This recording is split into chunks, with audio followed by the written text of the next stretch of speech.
nós vamos fazer o panorama do Novo Testamento.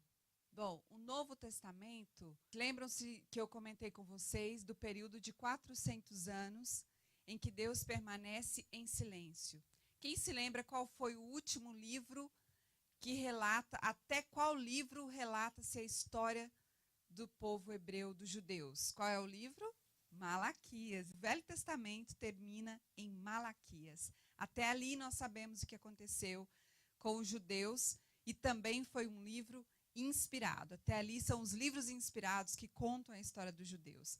A partir daquele período foram 400 anos de silêncio em que Deus não se manifestou, não usou ninguém para trazer uma palavra profética. E então, a partir do marco zero, né, entre o marco zero e o ano 4, provavelmente foi nesse período que Jesus nasceu. Então, a história do Velho Testamento vai, de repente, nós temos o marco zero, e entre o 0 e o 4, Jesus nasce. E aqui nós vamos ter, então, o processo em que se constitui o Novo Testamento. O Novo Testamento tem 27 livros. E esses 27 livros estão divididos dessa forma aqui que vocês estão a ver. Então, são 5 subdivisões que nós vamos ter no Novo Testamento.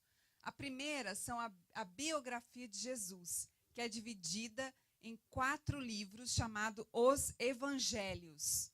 Então, nós temos a biografia de Jesus, que foi escrita em 4 evangelhos. Por que evangelho? Porque é o evangelho de Jesus Cristo. Então, por isso, denomina-se os 4 evangelhos, que está a falar sobre a vida de Jesus, a biografia, tudo o que aconteceu a partir do nascimento de Jesus é tratado nesses 4 livros. Depois, nós vamos ter o livro histórico do Novo Testamento, que é Atos dos Apóstolos, em que vai tratar o início da igreja, como se constituiu a igreja, depois que Jesus sobe aos céus, como que a igreja vai se estabelecer, vai crescer. E esse processo de crescimento da igreja é tratado no livro de Atos dos Apóstolos. Depois, a igreja cresce, certo?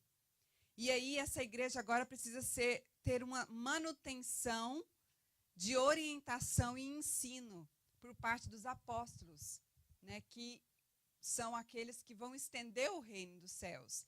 E no livro de Atos nós vamos perceber isso. Então, essas igrejas estão espalhadas por várias cidades, em diferentes zonas, e elas então começam a receber cartas dos apóstolos, principalmente o apóstolo Paulo.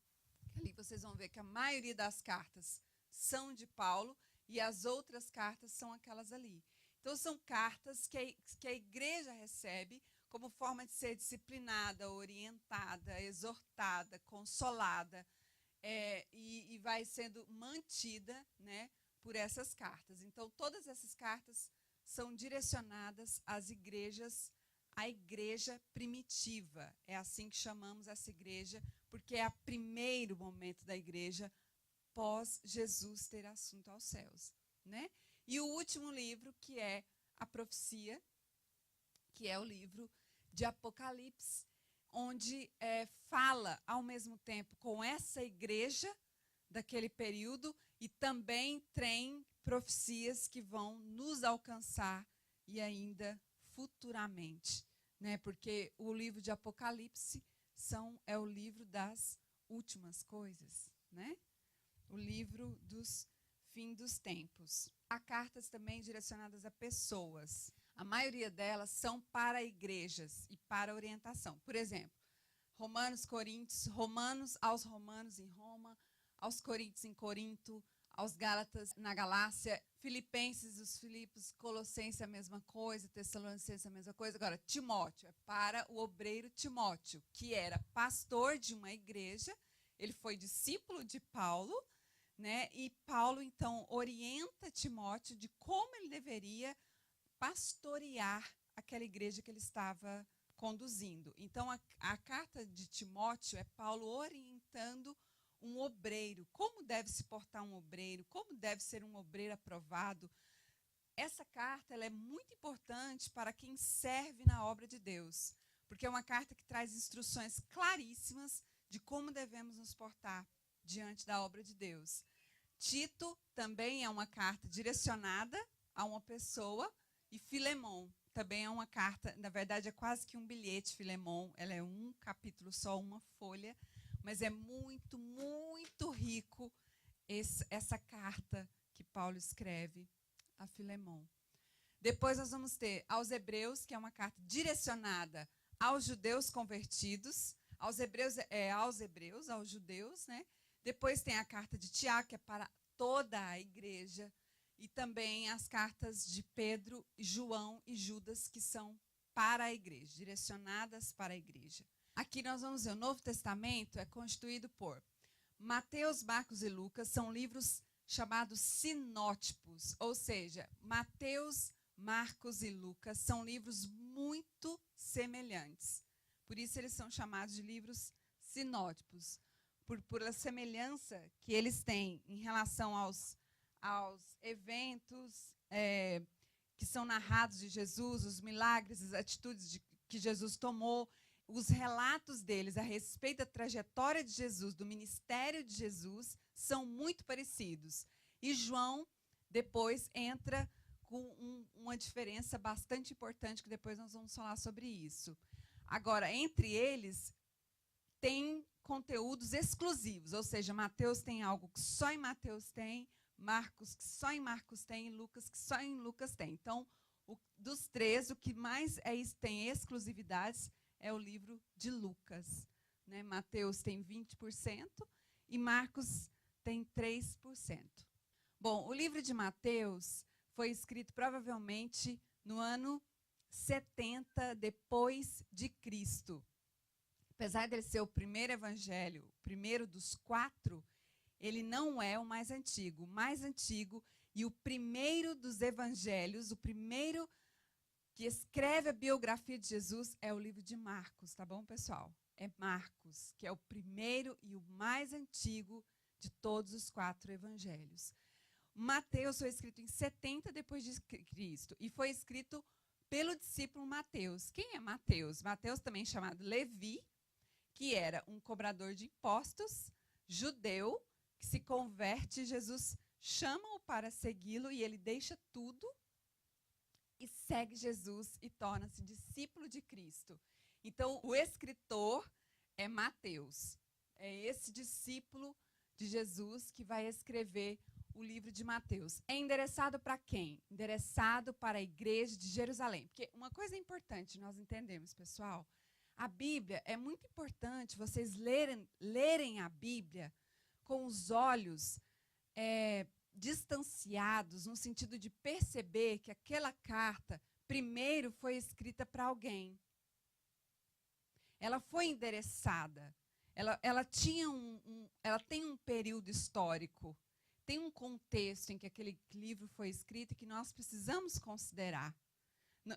Para nós transpormos a aplicação, o princípio desse livro de 2000 anos atrás para hoje, eu preciso fazer o exercício e respeitar essa questão. Foi um livro que o Espírito Santo usou um escritor, que é Mateus, para escrever em uma determinada época para um determinado público. E quando eu entendo quem escreveu, para quem escreveu, e como as pessoas da época provavelmente perceberam essa mensagem, eu estou fazendo o quê? Esse movimento é interpretação do texto. Eu estou interpretando. Depois que eu interpreto, que eu percebo quem escreveu, com qual intenção, para quem escreveu e como provavelmente esses ouvintes ouviram, isso é interpretar o texto. Depois que eu interpretei, a partir da interpretação, é que eu vou tirar a aplicação para eu hoje. Porque quando eu interpreto o texto, o autor quis dizer isso. Aí eu descobri o quê? O que eu captei? A mensagem que o livro carrega. Todos os livros da Bíblia, de Gênesis a Apocalipse, a Bíblia tem uma mensagem: o plano de salvação de Deus para o homem. É Deus se apresentando ao homem e o plano de salvação dele para a humanidade. Esse é o assunto. De Gênesis a Apocalipse, a Bíblia é uma só. Ela é uma carta de Deus para nós. Então, o que acontece? Só que essa carta ela é subdividida em livros. E para eu perceber o texto como um todo, eu vou percebendo por partes. Então, quando eu percebo qual a mensagem que esse livro carrega, eu começo a caminhar, percebe? Mateus carrega tal mensagem, Marcos carrega tal mensagem. O que Deus está querendo dizer no livro de Mateus inteiro? Então, por isso que o ideal é você pegar um livro, por exemplo, você pegar Mateus e numa sentada, em 2 horas, você lê o livro todo. Porque é uma carta. E aí você percebe a mensagem que está ali. Mas para isso é muito importante considerarmos o quê? Essas questões que eu falei. Então, por exemplo, aqui, quem escreve o livro? Mateus. Ele é um discípulo, certo? Para quem que ele escreve? Para a igreja de Jerusalém. Ele apresenta Jesus como Messias, o rei, e apresenta uma sequência cronológica. O que acontece? Mateus, ele é judeu. Então, ele vai escrever olha só a mensagem que carrega o texto de Mateus. Ele vai escrever para os judeus em Jerusalém. É um judeu falando com um judeu. Para levá-los a crer na mensagem de Cristo e que Jesus é o Messias. Lembram-se que Jesus é uma promessa, que há uma promessa para os judeus e que vários profetas profetizaram a vinda de Jesus para os judeus, o Salvador, o Messias, que Isaías profetiza, enfim, tantos outros profetas profetizam. Mateus vai lembrar os judeus e vai trazer todas as evidências à tona de que Jesus é o Messias, aquele que os judeus tanto esperavam. Ele é o Salvador. Então, o Mateus vai trazer a mensagem de que Jesus é o Messias prometido. Essa é a principal mensagem do livro de Mateus. Tanto que ele começa trazendo a genealogia de Jesus, a raiz, né, familiar de Jesus. E ela chega lá no fim em quem? Jesus é chamado Jesus, o filho de Davi, da raiz de Davi. Então, em Davi começa. O que isso está mostrando? Para os judeus, que ele é o Messias, que ele é o prometido. Mesma ordem cronológica seguida por Marcos. Jesus é batizado no Rio Jordão, ou seja, a ordem de acontecimentos que Mateus vai relatar sobre a vida de Jesus é a mesma que aparece em Marcos. Jesus é batizado, depois Jesus é tentado, depois ele vai para Galileia, ensina as multidões, expulsa demônios, cura enfermos e manifesta os seus dons e poderes. Então, Mateus escreve para os judeus. A mensagem no livro de Mateus sabe aquele Messias prometido? Pois é Jesus. Essa é a mensagem do livro de Mateus. 5 grandes discursos que Jesus faz são questões únicas do livro de Mateus. Por exemplo, o Sermão do Monte, que é um sermão importantíssimo que aparece em Mateus 5 e 6, que é o Sermão do Monte, onde Jesus vai trabalhar caráter, direitos, deveres, privilégios e do destino daqueles que pertencem ao reino de Deus. Jesus ali, ele dá uma aula a explicar sobre a questão dos mandamentos, a trazer à tona a humanização, né? A devolver o aspecto humano que nós temos e a nossa identidade. Jesus, nesse sermão, está a devolver-nos a nossa identidade em Deus e quem somos e como podemos funcionar depois que cremos em Deus e temos o Espírito em nós, né? Instruções dadas aos apóstolos, ele tem um capítulo onde Jesus vai dar instruções específicas aos 12, como se portar, como ser, né, um discípulo dele. Os segredos do reino dos céus, ensinamentos a respeito da igreja, ensinamentos sobre o fim do mundo, que é o famoso Mateus. E no livro de Mateus vão aparecer alguns conceitos. Então, são partidos políticos religiosos da altura, que eram os fariseus e os saduceus. Eram as 2 linhas políticas religiosas dos judeus na altura de Jesus. Os fariseus eram judeus geralmente de classe média, mais acessíveis ao povo e, por conseguinte, possuíam mais apoio do povo. E eles criam na imortalidade da alma, ou seja, na ressurreição, e criam na existência de anjos e demônios. Os fariseus, eles meio que mantiveram mais ali um pouco encostadinho na fé.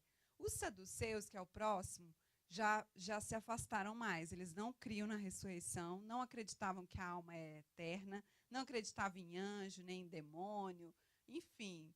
Os saduceus eram judeus aristocratas, geralmente ricos, que tinham a tendência de ocupar cargos poderosos. Os saduceus eram homens muito mais ligados à política e à parte material do que propriamente religiosa.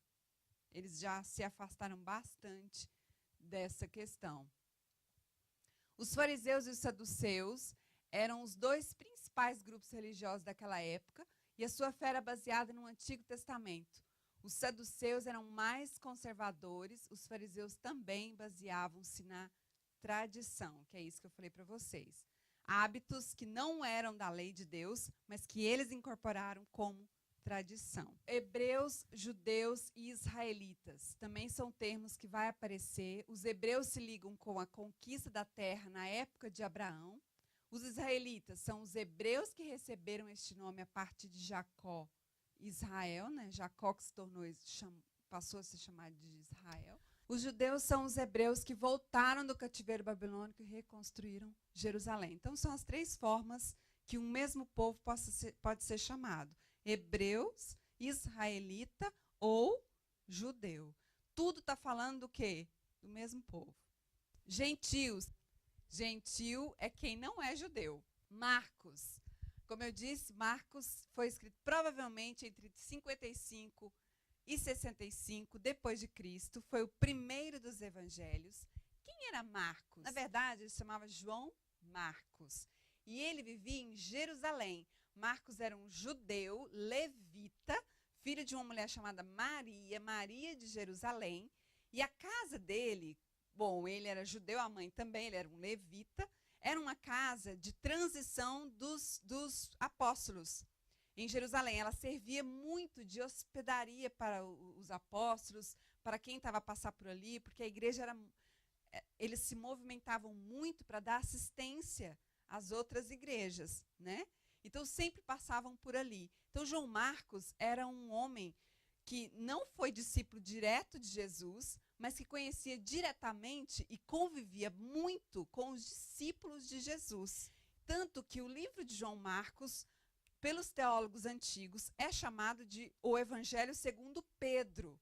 Por quê? Porque ao estudar o livro de Marcos, nota-se claramente relatos e situações em que só alguém que estava muito próximo de Jesus poderia relatar. E a forma dos relatos tem algumas evidências que deixam muito claro que quem passou as informações para Marcos, e Marcos, por ser um levita, provavelmente escriba, escreveu ouvindo quem? O apóstolo Pedro. Então, o livro de Marcos, provavelmente, quase que todo ele é narrado por Pedro e escrito por João Marcos. Ok? Então, é um livro que vai falar sobre o quê? Ali está falando, né? Era servo dos apóstolos. O que acontece? Qual é a mensagem que está no livro de Marcos? Para quem Marcos vai escrever? E outra informação importante para vocês saberem é o Marcos, ele é primo de Barnabé. Lembra de Barnabé, aquele que faz missão junto com Paulo? Barnabé, quando vocês lerem Atos dos Apóstolos, vai aparecer muito Barnabé, porque ele viajava com Paulo e eles faziam as viagens juntos. E João Marcos é primo daquele Barnabé. Inclusive, João Marcos é aquele que deu o maior problema com Paulo em Atos dos Apóstolos. Quando vocês lerem lá, vocês vão saber o problema. E o livro de Marcos é escrito à igreja, a toda a igreja. Com que intuito? Nessa altura, a igreja estava a ser muito perseguida, sofria bastante. Então, qual é a mensagem que o livro de Marcos traz? Se você for ler o livro de Marcos, vai perceber que aparece uma sequência de atos de Jesus E quando você lê, se você lê dessa forma que eu estou a falar, você pega o livro e lê de uma vez só, você até fica cansado. Porque é assim, e Jesus então expulsou o demônio aqui, e logo se levantou e foi curar a fulana, e logo eles saíram e foram para Galiléia, e logo eles voltaram e foram para Judéia, e logo... Aí você fica assim, meu Deus do céu, que vida era essa desse povo? Uma loucura, não parava. Então vai apresentar Jesus, Marcos vai apresentar Jesus como o servo, aquele que serviu a todos. E o culminar da sua obra de servir se deu na cruz do Calvário. Ele serviu a todos, inclusive com a própria vida. Então, essa mensagem do Espírito Santo, Pedro, Marcos, foi para animar a igreja, no sentido de, olha só como Jesus era. Não desanimem. A nossa obra é essa. E Ele próprio entregou a vida por vocês. Ele próprio serviu a vocês com a própria vida. Então, no livro de Marcos, nós vamos ter um Jesus servo e um Jesus com autoridade sobre os demônios, que curava, que expulsava demônios, né? E vão aparecer essas características de Jesus. Outra coisa, duas. Outra coisa observada no livro de Marcos, muito importante, é o discipulado. No livro de Marcos, vocês vão perceber o tempo todo assim. E eles saíram e fizeram isso. Mas no caminho, Jesus ensinava os discípulos. Mas no caminho, Jesus... Nananana. Então, nós vamos perceber Jesus servo, Jesus com autoridade e Jesus discipulando os seus discípulos. O livro de Marcos, a mensagem dele, muito forte, é uma mensagem de discipulado. É onde ele ensina os seus discípulos. Depois, nós vamos para o livro de Lucas. Foi escrito provavelmente em 60 depois de Cristo. Esse é um livro que é muito importante perceber quem escreve para quem escreve. Porque aí nós vamos perceber a mensagem do livro. É um livro escrito por um médico grego, que foi companheiro de Paulo em muitas das suas viagens. Não foi discípulo direto de Jesus. É o único grego, o único gentil a escrever um livro na Bíblia.